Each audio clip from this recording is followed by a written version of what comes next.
ప్రస్తుతం చూస్తున్నట్లయితే next election మీరు ఎవరికి ఓటేద్దాం అనుకుంటున్నారు? సార్ ఆబ్వియస్‌గా ఇంత జరిగాక కూడా అంటే ఈ అభివృద్ధి అంతా చూస్తున్నప్పుడు కూడా మీరు ఈ క్వెషన్ అనేది చాలా రాంగ్ అని నేను అన్నా గానీ ఓకే. అడిగే పని లేదని అంటాను.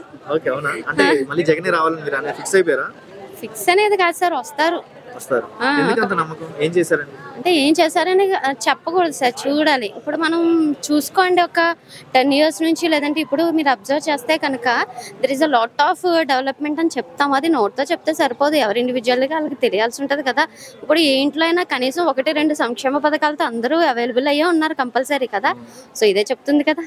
సో ప్రెజెంట్ చూస్తున్నట్లయితే సంక్షేమ పథకాలు గానీ, పిల్లలకి చదువులకు గానీ, అమ్మఒడి కానీ ఇయన్నీ వేశారు కదండీ! ఇయన్నీ మంచివే అంటారా ఆయన? మంచివే సార్. లేదంటే ఇప్పుడు గవర్నమెంట్ స్కూల్స్‌కి ఇంతకుముందు మన పిల్లల్ని గాని ఎవరినైనా పంపించాలంటే చాలా ఫీల్ అయ్యేవారు. అంటే ఎందుకులే నా పిల్లలు చదువుతారా లేదా అని. బట్ ఇప్పుడున్న సిట్యుయేషన్స్ ఏంటంటే గవర్నమెంట్ స్కూల్స్ కూడా కంపేర్డ్ టు ప్రైవేట్ స్కూల్స్ చాలా బెస్ట్ అని చెప్తున్నారు. ఎందుకంటే ఈ వాళ్ళు ప్రొవైడ్ చేస్తున్న హై డిజిటల్ క్లాస్ రూమ్స్ ఇప్పుడు చాలా మటుకు కూడా డిజిటల్ క్లాస్ రూమ్స్ చేస్తున్నారు. డిజిటల్ బోర్డ్స్ ప్రొవైడ్ చేస్తున్నారు.